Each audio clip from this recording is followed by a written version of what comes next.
جانتا ہوں کہ حوا نے چونکہ آدم کو بہکایا تھا تو ماہواری کا خون جو اس کو مینسس ہوتا ہے وہ اللہ نے سزا کے طور پر دیا بول کر ایسا عقیدہ افسوسناک باتیں مسلمان عورتیں رکھتی ہے، ٹھیک، جب کہ یہ اللہ کی طرف سے ایک رحم ہے، اس لیے کہ اس کے رحم ہونے کی دلیل یہ ہے کہ جب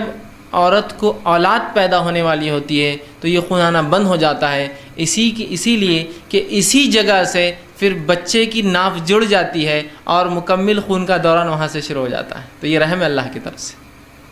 ایک اولاد کی پیدائش سے پہلے اللہ اس کے رحم کو تیار کر دیتا ہے۔ یہ خون جو حیض میں نکلتا ہے جب انسان کو اولاد ہونے والی ہوتی ہے تو عورت کا خون بند ہو جاتا ہے، تو درخت بند نہیں ہوتا، وہی خون جا کے اس کی ناف سے لگ جاتا ہے اور اس کی باڈی میں اس بچے میں سرکولیشن میں آ جاتا ہے، سمجھے آپ؟ تو یہ رحم ہے۔ تو جہاں عیسائیت کے نزدیک اور یہودیوں کے نزدیک حیض آنا سزا ہے عورت کو، اور دیگر تقریباً تمام مذاہب میں یہی معاملہ ہے، جس کی بنیاد پر حیض آتا ہے تو عورت کو گھر سے الگ کر دیتے ہیں، اس کے ہاتھ کا کھانا نہیں چلتا، پانی نہیں چلتا۔ شریعت نے یہ بتایا کہ یہ تو عورت پر اللہ کا رحم ہے کہ اس نے جو ہے اولاد کی پیدائش سے پہلے اس کو تیار کر دیا۔ بہرحال چلیے، تو حیض اور نفاس کے خون کے آنے سے جو ہے یاد رکھیے غسل واجب ہو جاتا ہے، یہ دوسری شکل ہے، ٹھیک ہے۔ اس لیے کہ اللہ رب العزت جو اس کے تعلق سے سورہ بقرہ سورہ نمبر 2 آیت نمبر 222 میں فرماتا اور کہتا ہے فَاعْتَزِلُوا النِّسَاءَ فِي الْمَحِيضِ وَلَا تَقْرَبُوهُنَّ حَتَّى يَطْهُرْنَ فَإِذَا تَطَهَّرْنَ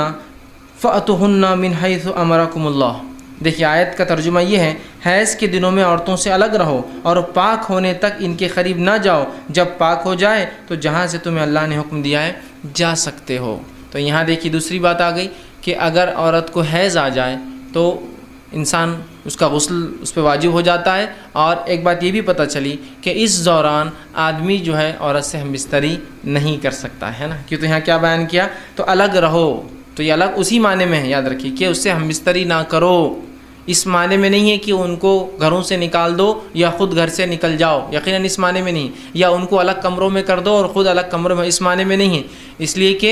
نبی اکرم صلی اللہ علیہ وسلم کی زندگی سے ہم کو دیکھنا پڑے گا کہ اس آیت پہ آپ نے کیسا عمل کیا، اپنی عقلیں نہیں، چونکہ ظاہر تو ایسی دکھ رہا ہے کہ ان کو الگ رہو، ہے نا، تو ہم سمجھے الگ سے یہاں مراد نبی اکرم صلی اللہ علیہ وسلم کے تعلق سے ماں عائشہ فرماتی ہے کہ نبی اکرم صلی اللہ علیہ وسلم میرے مانڈی پر لیٹتے اور تلاوت قرآن کرتے جبکہ میں حیض کی حالت سے ہوتی۔